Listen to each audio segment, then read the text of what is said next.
हमने एक general transport of oxygen देखा था कि किस तरीके से ऑक्सीजन जो है वो हमारे पास ट्रांसपोर्ट हो रही थी एटमॉस्फेयर से अप टू द टिश्यूज़, और फ्रॉम द टिश्यूज़ से किस तरीके से वो दोबारा लंग्स में गई थ्रू वीनस रिटर्न। ठीक है, अब नेक्स्ट जो है, अब हमें फर्दर ऑन मूव ऑन करना है। उसमें ये देखना है कि अगर हमारे पास ब्लड फ्लो जो है एक सिस्टम में कैपिलरी है, ठीक है, वहाँ पे अगर हमारे पास एक स्पेसिफिक सिस्टम में कैपिलरी है, वहाँ पे अगर हमारे पास ब्लड फ्लो इंक्रीज हो जाए तो हमारे पास ये जो पार्शियल प्रेशर ऑफ ऑक्सीजन जो है उसके ऊपर क्या फ़र्क पड़ेगा। तो अगर हमारे पास एक कैपिलरी है उस पर हमारे पास ब्लड फ्लो बहुत ज़्यादा हो रहा है, तो हमारे पास आर्टीरियल एंड से ब्लड जो है वो ज़्यादा फ्लो होगा इनटू द इंटरस्टिशियम। अब आर्टीरियल एंड से ब्लड जो है, कैपिलरी के आर्टीरियल एंड से ब्लड जो है वो ज़्यादा से ज़्यादा फिल्टर होगा टुवर्ड्स द टिश्यू, और वो पहले ब्लड किसके अंदर आके स्टोर होगा, इंटरस्टिशियम में। इंटरस्टिशियम में स्टोर्ड होगा, इट मीन्स कि हमारे पास इंटरस्टिशियम के अंदर अब ऑक्सीजन का कंटेंट जो है वो बहुत ज़्यादा हो जाएगा, और फिर हमारे पास है ना वो ज़्यादा ऑक्सीजन का कंटेंट जो है वो फिर सेल्स के अंदर ट्रांसपोर्ट होगा। नॉर्मली सेल्स के अंदर हमारे पास ऑक्सीजन का प्रेशर कितना होता है, 23 मिलीमीटर मरकरी होता है, और ये बहुत ज़्यादा होता है। सेल्स को इतने ज़्यादा 23 मिलीमीटर मरकरी ऑक्सीजन जितने प्रेशर की नीड नहीं होती। सेल बोलता है कि भाई मुझे बस 1 to 3 मिलीमीटर मरकरी ऑक्सीजन दे दो, मेरे लिए बहुत है। लेकिन क्योंकि हमें एक सेफ्टी फैक्टर रखना पड़ता है कि खुदा ना खास्ता कभी इत्तेफाक से हमारे पास ऑक्सीजन की कमी हो जाए, तो सेल जो है वो फ़ौरन के फ़ौरन जो है वो डिप्रेस ना हो जाए ऑक्सीजन की कमी से। इनके पास एक large safety factor 23 millimetre mercury oxygen जितना होना चाहिए। नॉर्मली तो 1 से लेके 3 मिलीमीटर मरकरी ऑक्सीजन से काम चल जाएगा, लेकिन एक है ना साइड में सेफ्टी फैक्टर रखते हैं जिसकी वजह से वो सेफ्टी फैक्टर क्या है कि नीड से ज़्यादा हमारे पास ऑक्सीजन का प्रेशर मौजूद होता है सेल के अंदर। नीड से ज़्यादा हमारे पास ऑक्सीजन का प्रेशर प्रेजेंट होता है किसके अंदर, सेल के अंदर, जो कि कितना है 23। नीड कितने की है, 1 से लेके 3 मिलीमीटर मरकरी की। प्रेजेंट कितना है 23, तो 23 बहुत ज़्यादा है और वो एक सेफ्टी फैक्टर के तौर पे आ जाता है। ठीक है, तो हम क्या देख रहे थे कि अगर हमारे पास ब्लड फ्लो इंक्रीज हो जाएगा तो हमारे पास क्या होगा कि इंटरस्टिशियम के अंदर है ना ये ऑक्सीजन का कंटेंट इंक्रीज हो जाएगा, और फिर हमारे पास वो ज़्यादा ऑक्सीजन का कंटेंट जो है वो सेल्स को मिलेगा। अब अगर हम देखें कि है ना वो दूसरी चीज़ ये कि अगर हमारे पास सेल्स के अंदर मेटाबॉलिज्म बहुत ज़्यादा हो गया है, सेल्स के अंदर क्या हो रहा है, मेटाबॉलिज्म बहुत ज़्यादा हो गया है, तो वो क्या करेगा कि इंटरस्टिशियम से ज़्यादा हमारे पास ऑक्सीजन जो है वो एक्सट्रैक्ट कर लेगा, और इंटरस्टिशियम के अंदर ऑक्सीजन का कंटेंट क्या हो जाएगा, कम हो जाएगा। फिर इनिशियली हम कहते हैं कि भाई हाइपोक्सिया कंडीशन हो जाती है टिश्यूज़ की due to more metabolic rate. फिर हमारे पास ज़्यादा ब्लड फ्लो इसके अंदर आएगा इंटरस्टिशियम में, पहले नहीं आएगा। पहले क्या होगा कि जैसे हमारे पास सेल्स जो है वो मेटाबॉलिकली बहुत ज़्यादा एक्टिव हो जाएंगे, तो वो क्या करेंगे कि वो इंटरस्टिशियम से ज़्यादा ऑक्सीजन जो है वो एक्सट्रैक्ट कर लेंगे, और इंटरस्टिशियम के अंदर जो नॉर्मली ऑक्सीजन का प्रेशर कितना होता है 40 मिलीमीटर मरकरी, उससे डिक्रीज़ हो जाएगा। अब जैसे ही डिक्रीज़ होगा तो हमारे पास ऑटो रेगुलेशन वाला मैकेनिज्म ऑपरेट हो जाएगा, और जो हमारे पास है ना कि वो एक कैपिलरी का जो मेटा आर्टीरियल वाला एंड है वो डायलेट हो जाएगा, और ज़्यादा से ज़्यादा ब्लड जो है फिर वो इंटरस्टिशियम में आएगा, और फिर इसका इंटरस्टिशियम का ऑक्सीजन लेवल जो है वो 40 तक आ जाएगा दोबारा। ठीक है, तो ये एक थोड़ी मोटी चीज़ें थी जिसको हमें डिस्कस करनी थी। दूसरी चीज़ जो अब हमें आगे डिस्कस करनी है वो ये है कि हमारे पास ऑक्सीजन जो है वो किस तरीके से ट्रांसपोर्ट होता है। वो तो हमने तो देख लिया, एक जनरल साइकिल तो देख ली कि भाई है ना एटमॉस्फेयर से एल्वुलर एयर में आया, वहाँ से पल्मोनरी कैपिलरी में गया। अरे तो चाचा अब यहाँ ये पूरा रास्ता तो ट्रैवल कर रहा है, लेकिन ये किसके साथ करेगा? ऐसे कोई ऑक्सीजन खाली हवाओं में घूमेगी क्या? नहीं। अब हमारे पास ऑक्सीजन को मूव करने के लिए क्या चीज़ें, दो चीज़ें, या तो वो हीमोग्लोबिन के साथ जाए या वो हमारे पास ब्लड के अंदर डिसॉल्व होके जाए। ऑक्सीजन जो है वो हमारे पास ब्लड के अंदर कैसे मूव करेगी, दो तरीक़ों से, या तो हीमोग्लोबिन के साथ या तो डिसॉल्व फॉर्म में। अब हीमोग्लोबिन के साथ ये हमारे पास 97% है ना मूव करती है। हीमोग्लोबिन 97% बॉडी की ऑक्सीजन को मूव करवाता है, और 3% जो सिर्फ मूव जो करवाता है वो हमारे पास डिसॉल्व फॉर्म में हो जाती है। ठीक है, अब हीमोग्लोबिन जो है वो ऑक्सीजन को अटैच करता है अपने साथ। ठीक है, अब वो किससे मतलब नॉन, उसको कहते हैं कि यार नॉन कोवेलेंटली बॉन्ड फॉर्म में ये इसको अपने साथ अटैच कर लेता है। अब इसको समझना है, ये बहुत ज़्यादा इंपॉर्टेंट है कि आपको ये ऑक्सीजन की अटैचमेंट वगैरह सब कुछ जो है वो समझनी पड़ेगी कि हीमोग्लोबिन जो है इसको आप थोड़ा सा कॉन्सेप्ट से समझें कि 100 मिलीलीटर मरकरी जो है, एक हमारे पास नॉर्मल ब्लड है, एक ब्लड वॉल्यूम हमने लिया 100 मिलीलीटर का, उसके अंदर हीमोग्लोबिन कितना होता है 15 ग्राम। 100 मिलीलीटर का ब्लड वॉल्यूम है, उसमें हीमोग्लोबिन कितना होता है 15 ग्राम। उस 15 ग्राम के हीमोग्लोबिन के अंदर कैपेबिलिटी क्या होती है कि हर एक ग्राम जो है वो हमारे पास 1.34 मिलीलीटर ऑक्सीजन को कैरी कर सकता है। 100 मिलीलीटर ब्लड का वॉल्यूम है, उसमें हमारे पास 15 ग्राम जो है वो हीमोग्लोबिन है, और हर एक हीमोग्लोबिन जो है वो 1.34 मिलीलीटर ऑफ ऑक्सीजन को कैरी कर सकता है। तो अगर हम देखें कि नॉर्मल 100 मिलीलीटर है ना ब्लड के अंदर ऑक्सीजन का वॉल्यूम कितना होगा 20 मिलीलीटर, तो हमारे पास हम देखते हैं कि 15 ग्राम जो है वो हमारे पास कितना ऑक्सीजन कैरी कर सकता है 20 मिलीलीटर का, और 20.3 मिलीलीटर है ना ऑक्सीजन जो है वो ये है ना हमारे पास कैरी कर सकता है हीमोग्लोबिन। 100 मिलीलीटर ब्लड के अंदर 15 ग्राम हीमोग्लोबिन है, और वो कितना ऑक्सीजन कैरी कर सकता है 20.3 मिलीलीटर का। ठीक है, और इस 20.3 को हम कहते हैं है ना इस 20.3 को हम क्या कहते हैं, वो परसेंटेज सेचुरेशन हीमोग्लोबिन। 20.3 को हम क्या कहते हैं, परसेंटेज सेचुरेशन। अब हम देख रहे थे कि किस तरीके से हीमोग्लोबिन से ऑक्सीजन जो है वो ट्रांसपोर्ट होती है। तो अब बहुत आसान हो गया है चैप्टर समझना ना, कि हीमोग्लोबिन के साथ जो है वो मैंने बताया कि 100 मिलीलीटर ब्लड के अंदर हमारे पास 15 ग्राम हीमोग्लोबिन होता है, और 15 ग्राम हीमोग्लोबिन जो होता है वो 20.3 मिलीलीटर ऑफ ऑक्सीजन जो है वो कैरी करने की कैपेबिलिटी रखता है। ठीक है, अच्छा मैंने इसमें एक चीज़ मिस्टेक बता दी थी कि इसको मैंने बताया था कि 15 ग्राम जो 20.3 को कैरी करता है, इस प्रॉपर्टी को हम कहते हैं है ना परसेंटेज सेचुरेशन। तो इसको हम परसेंटेज सेचुरेशन नहीं कहते, इसको हम कहते हैं वॉल्यूम परसेंट। इसको हम क्या कहते हैं, वॉल्यूम परसेंटेज ऑफ ऑक्सीजन। कि हमारे पास 20% है ना ग्राफ के अंदर रिप्रेजेंटेशन होती है कि 20% ऑक्सीजन जो है वो कैरी हो रहा है। ये बस आपको याद करना है कि इस 20.3 को हम क्या कहते हैं, volume percentage of oxygen present in 100 millilitre of blood. ठीक है, कि ये 20.3 की क्या वैल्यू है, volume percentage of oxygen in 100 millilitre of blood. अब हीमोग्लोबिन जो है वो हमारे पास है ना 97% सेचुरेट होता है जब ये हमारे पास 20.3 और 19.4 है ना मिलीलीटर ऑक्सीजन को वो कैरी कर लेता है। 20.3 उस वक्त कैरी करेगा जब ये हमारे पास 100% सेचुरेट हो जाएगा हीमोग्लोबिन।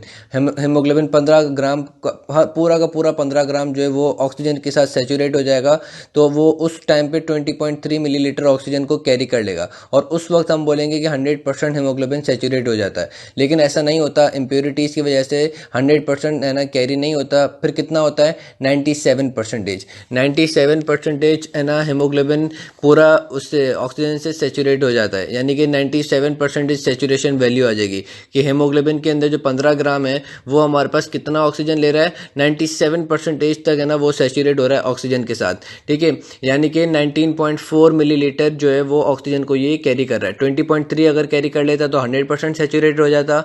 ये 20.3 कैरी नहीं कर पाता ड्यू टू इम्प्योरिटीज़। फिर कितना कैरी करता है 19.4। ठीक है, कितना कैरी करता है 19.4 मिलीलीटर ऑफ ऑक्सीजन ये कैरी करता है। तो आर्टीरियल एंड पे हमारे पास है ना कितना, ये अगर हम सिस्टमिक कैपिलरी देखेंगे तो उसके आर्टीरियल एंड पे हमारे पास हीमोग्लोबिन और ऑक्सीजन कितना सेचुरेटेड होंगे 97%।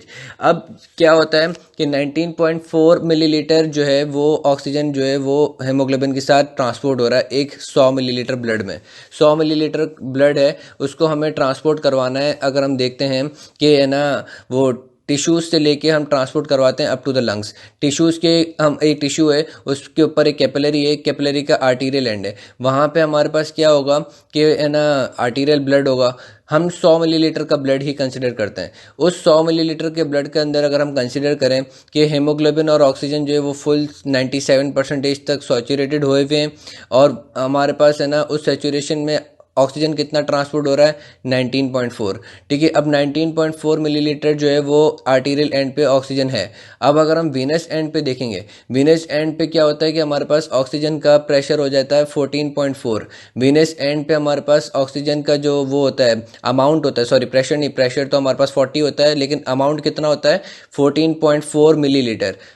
प्रेशर कितना है 40 millilitre mercury 40 millimetre mercury sorry 40 millimetre mercury Venus and पे ऑक्सीजन का प्रेशर है, लेकिन वॉल्यूम कितना है 14.4। आर्टीरियल एंड पे वॉल्यूम कितना है 19.4, विनस एंड पे वॉल्यूम कितना है 14.4। तो समझ में क्या आई कि सिर्फ 5 मिलीलीटर जो है ऑक्सीजन वो हमारे पास आर्टीरियल एंड से ट्रांसपोर्ट होता है किसकी तरफ, टिश्यूज़ की तरफ। ठीक है, हमारे पास आर्टीरियल एंड से टिश्यूज़ की तरफ कितना ऑक्सीजन ट्रांसपोर्ट हो रहा है, सिर्फ और सिर्फ 5 मिलीलीटर। ठीक है, तो अगर हम ये देखते हैं कि जब हमारे पास ये और एक और चीज़ क्या देखते हैं कि हमारे पास ये एक और चीज़ क्या देखने बता रहा था मैं कि विनस एंड पे हमारे पास है ना वो ब्लड ऑक्सीजन का वॉल्यूम कितना आया है 14.4। ठीक है, अब इस 14.4 की सेचुरेशन क्या होगी, यानी कि हमारे पास ऑक्सीजन जो है वो कितना सेचुरेट किया हुआ होगा हीमोग्लोबिन ने, तो वो होती है हमारे पास 75%। यानी कि 75% अभी भी विनस एंड पे हीमोग्लोबिन जो है वो ऑक्सीजन से सेचुरेट हुआ होगा। हीमोग्लोबिन जो है वो ऑक्सीजन से कितना सेचुरेट हुआ होगा, यानी कि अगर वो 14.4 है ना मिलीलीटर ऑक्सीजन कैरी कर रहा है तो इसमें इसकी सेचुरेशन कितनी, यानी कि हीमोग्लोबिन कितना ज़्यादा ऑक्सीजन के साथ सेचुरेट हुआ है, वो है 75%।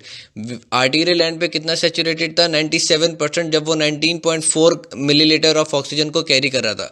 अब वेनस एंड पे चूंकि अब ये 14.4 मिलीलीटर ऑक्सीजन को कैरी कर रहा है तो इसकी सेचुरेशन कितनी है 75% सेचुरेशन है।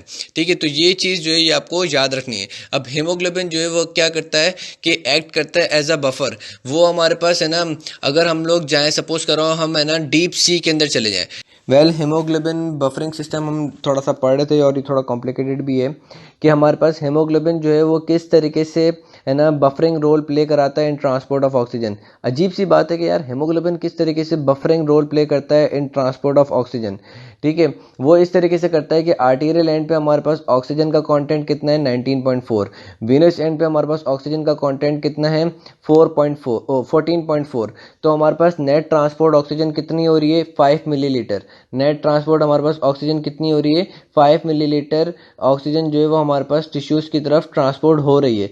तो हीमोग्लोबिन क्या करेगा, हीमोग्लोबिन इस 5 मिलीलीटर को मेंटेन करके रखेगा। हीमोग्लोबिन क्या करता है, इस 5 मिलीलीटर को मेंटेन करके रखता है। अगर हम डीप स्पेस के अंदर चले जाएं, किसके अंदर चले जाएं, डीप स्पेस में चले जाएं, तो हमारे पास क्या होगा कि हमारे पास एटमॉस्फेयर के अंदर ऑक्सीजन का कंटेंट बढ़ जाता है।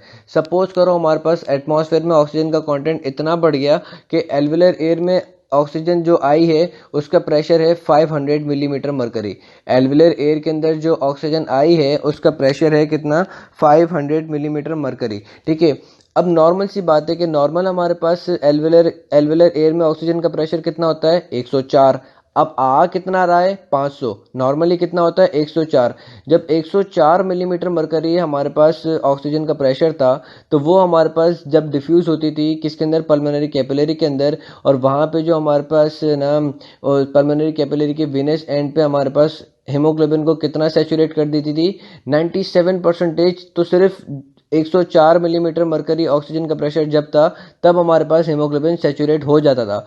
अब हमारे पास आया है भाई 500 मिलीमीटर मरकरी का प्रेशर आया है एटमॉस्फेयर से, तो ये तो बहुत ज़्यादा है, क्योंकि हमारे पास सिर्फ अगर 104 से सपोज कर लो 110 तक आ जाता, 110 तक हमारे पास 110 millimetre mercury pressure of oxygen हमारे पास इंस्पायर्ड एयर में आता तो वही उसको 100% सेचुरेट कर देता। ये तो फिर 500 आया है, तो ये क्या होगा कि एक्सेसिव जो अमाउंट है हमारे पास वो ज़ाया हो जाएगा। वो ज़ाया कैसे होगा कि हमारे पास एक्सेस अमाउंट जो है वो एल्विलर एयर से आएगा ब्लड में, लेकिन वो फिर ब्लड में अनडिजॉल्व फॉर्म में घूमेगा, डिजॉल्व फॉर्म में नहीं घूमेगा। वो किस में घूमेगा, अनडिजॉल्व फॉर्म में, और हेमोग्लोबिन जो है वो उसको कैरी नहीं करेगा। और हेमोग्लोबिन क्या करेगा कि भाई 100% सेचुरेट होके फिर वो टिश्यूज़ की तरफ चले जाएगा और 5 मिलीलीटर से थोड़ा बहुत ज़्यादा जो है वो ब्लड जो है वो टिश्यूज़ को सप्लाई, मतलब 5 मिलीलीटर जो ऑक्सीजन का कंटेंट था उससे थोड़ा सा ज़्यादा, सपोज कर लो 7 और 8 मिलीलीटर ऑक्सीजन का कंटेंट जो है वो टिश्यूज़ के ऊपर ट्रांसपोर्ट कर देगा।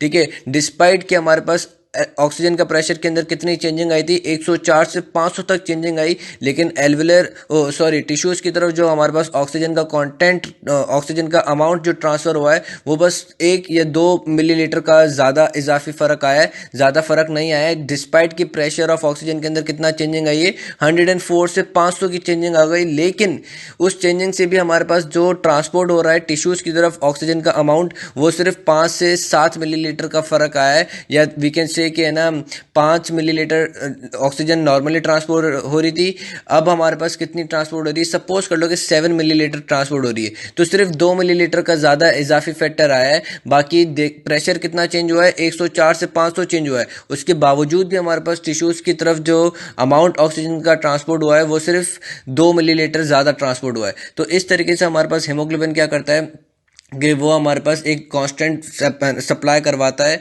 और टिश्यूज़ को ऑक्सीजन की। अब अगर हम देखें कि हमारे पास ये जो एक्सेसिव अमाउंट जो है वो ऑक्सीजन का वो जाएगा कहाँ, वो हमारे पास ब्लड में आ जाएगा इन द अनडिजॉल्व फॉर्म। मैंने एक और चीज़ आपको बताई थी कि 97% जो ऑक्सीजन जो होती है वो ट्रांसपोर्ट होती है थ्रू हीमोग्लोबिन। बाकी 3% कौन ट्रांसपोर्ट कराता है, डिजॉल्व फॉर्म।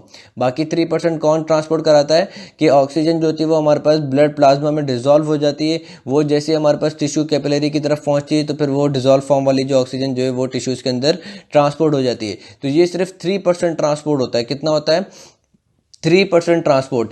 तो जब हमारे पास एक्सेसिव अमाउंट ऑफ ऑक्सीजन आ गया, सपोज कर लो 500 आ गया, तो 500 वाले में से हमारे पास जो एक्सेसिव अमाउंट जो होगा ऑक्सीजन का वो हमारे पास ब्लड के अंदर आएगा। उसमें से कुछ जो होगा वो अनडिजॉल्व होगा और कुछ जो होगा वो हमारे पास ज़्यादा डिजॉल्व हो जाएगा। तो हमारे पास क्या होगा कि जैसे ही ये ज़्यादा डिजॉल्व